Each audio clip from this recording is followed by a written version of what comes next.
कभी सोचा है कि पृथ्वी को अंतरिक्ष की खाली जगह से क्या चीज बचाती है? असल में ये हमारे चारों ओर हवा का एक बहुत बड़ा ना दिखने वाला समुंदर है, जिसे हम वायुमंडल कहते हैं। तो चलिए आज इसी अदृश्य ढाल की परतों को एक एक करके खोलते हैं। तो ये वायुमंडल आखिर है क्या? देखिए, सीधे शब्दों में कहें तो ये गैसों का एक विशाल कवर है जो पृथ्वी को घेरे हुए हैं। पर इसे सिर्फ हवा से कहीं ज्यादा समझिए। ये एक बहुत ही कॉम्प्लेक्स और डायनामिक सिस्टम है जो लगातार बदलता रहता है और हमारे मौसम, जलवायु, यहाँ तक कि हमारे कम्युनिकेशन पर भी असर डालता है। और हाँ, ये कोई नई चीज नहीं है। हमारा वायुमंडल अरबों सालों में बना है और करीब 50 से 58 करोड़ साल पहले जाकर ये अपने आज के रूप में आया है जिसमें जीवन पनप सकता है। और इसका स्केल सोचना भी मुश्किल है। इसका वजन लगभग 5.6 क्विंटिलियन टन है। यही वो विशाल ढाल है जो पृथ्वी को रहने लायक बनाती है। तो जिस हवा में हम सांस लेते हैं वो असल में बनी किस चीज से है? शायद ये सुनकर थोड़ी हैरानी हो कि इसका सबसे बड़ा हिस्सा नाइट्रोजन है, पूरे 78%, और ऑक्सीजन, जिसके बिना जीवन संभव नहीं, वो सिर्फ 21% है। बाकी का छोटा सा हिस्सा आर्गन और दूसरी गैसों का है। तो ये तो हुई मुख्य गैसों की बात, लेकिन कहानी यहाँ खत्म नहीं होती। चलिए थोड़ा और गहराई में जाते हैं और देखते हैं कि वायुमंडल में और क्या-क्या छिपा है जो उसे इतना खास बनाता है। बिल्कुल, वायुमंडल सिर्फ गैसों का मिक्सचर नहीं है, जैसे कि इसमें वाटर वेपर यानी जलवाष्प भी है। सारे बादल, बारिश, कोहरा सब इसी की वजह से होते हैं। और फिर आते हैं छोटे छोटे कण, जिन्हें हम धूल या एरोसोल कहते हैं। अब इन्हें सिर्फ गंदगी मत समझिएगा, यही तो है जो रोशनी को बिखेर कर हमारे आसमान को नीला रंग देते हैं और सनसेट को इतना खूबसूरत बनाते हैं। और कुदरत में एक बड़ा ही कमाल का सिस्टम है। देखिए, नाइट्रोजन और ऑक्सीजन जैसी भारी गैसें ग्रेविटी की वजह से नीचे हमारे पास रहती हैं और यही वजह है कि हम यहाँ सांस ले पाते हैं। दूसरी तरफ हाइड्रोजन और हीलियम जैसी हल्की गैसें ऊपर तैरती चली जाती हैं और वायुमंडल के सबसे ऊपरी हिस्सों को बनाती हैं। ठीक है, तो अब हमें ये तो पता चल गया कि हमारा वायुमंडल किस चीज से बना है। अब टाइम है एक एक्साइटिंग जर्नी का। चलिए अब कहाँ का पता लगाते हैं। हम बिल्कुल जमीन से शुरू करेंगे और लेयर बाय लेयर स्पेस के किनारे तक जाएंगे। तो हमारी इस यात्रा की शुरुआत होती है उन लेयर्स से जो हमारे सबसे करीब हैं, वो जगह जहां मौसम बनता है और जहां हमारे हवाई जहाज उड़ते हैं।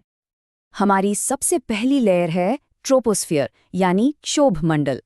ये हमारा घर है, वो लेयर जिसमें हम सब रहते हैं और लगभग सारा मौसम, मतलब बादल, बारिश, तूफान, सब कुछ यहीं होता है। इसका एक मेन फीचर ये है कि जैसे जैसे ऊपर जाते हैं ये ठंडा होता जाता है, बिल्कुल वैसे ही जैसे किसी ऊंचे पहाड़ पर चढ़ने पर चोटी पर हमेशा ज्यादा ठंड होती है। अब ट्रोपोस्फियर के आखिर में एक तरह की अदृश्य छत है, इसे कहते हैं ट्रोपोपॉज। ये एक बहुत जरूरी बाउंड्री है। यहाँ आकर तापमान का गिरना अचानक रुक जाता है और यहीं से अगली लेयर की शुरुआत होती है। इस छत के ठीक ऊपर है स्ट्रेटोस्फियर यानी समतापमंडल। तूफानी ट्रोपोस्फियर से बिल्कुल अलग ये लेयर अविश्वसनीय रूप से शांत और स्टेबल है। यहाँ न बादल होते हैं न मौसम की कोई गड़बड़, और बस इसीलिए पायलट लंबी फ्लाइट्स के लिए इसी लेयर में उड़ना पसंद करते हैं। एकदम स्मूथ राइड मिलती है। और इसी स्ट्रेटोस्फियर के अंदर हमारी एक और जरूरी अदृश्य ढाल है ओजोन लेयर। ओजोन गैस की ये पतली सी लेयर एक कमाल का काम करती है। ये सूरज से आने वाली ज्यादातर खतरनाक यूवी रेस को सोख लेती है और इस तरह पृथ्वी पर जीवन को बचाती है। चलिए अपनी चढ़ाई जारी रखते हैं। अब हम एंटर कर रहे हैं उन ऊंची, थोड़ी रहस्यमयी लेयर्स में, जहां उल्कापिंड आकर जल जाते हैं और रेडियो वेव्स पूरी दुनिया में बाउंस करती हैं।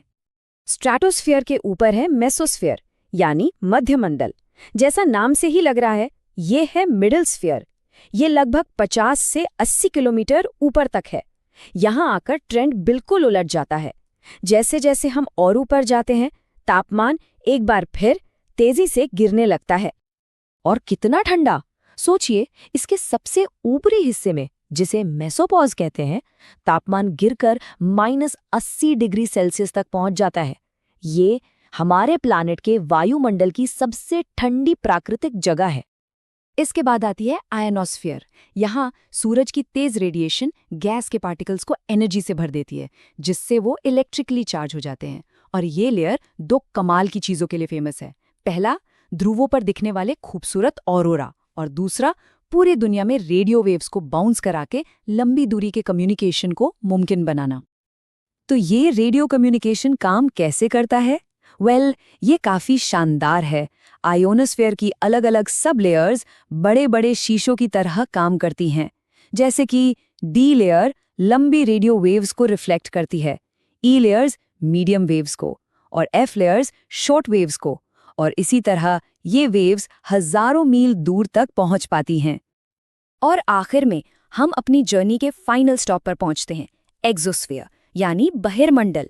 640 किलोमीटर से भी ऊपर ये वायुमंडल की आखिरी सरहद है।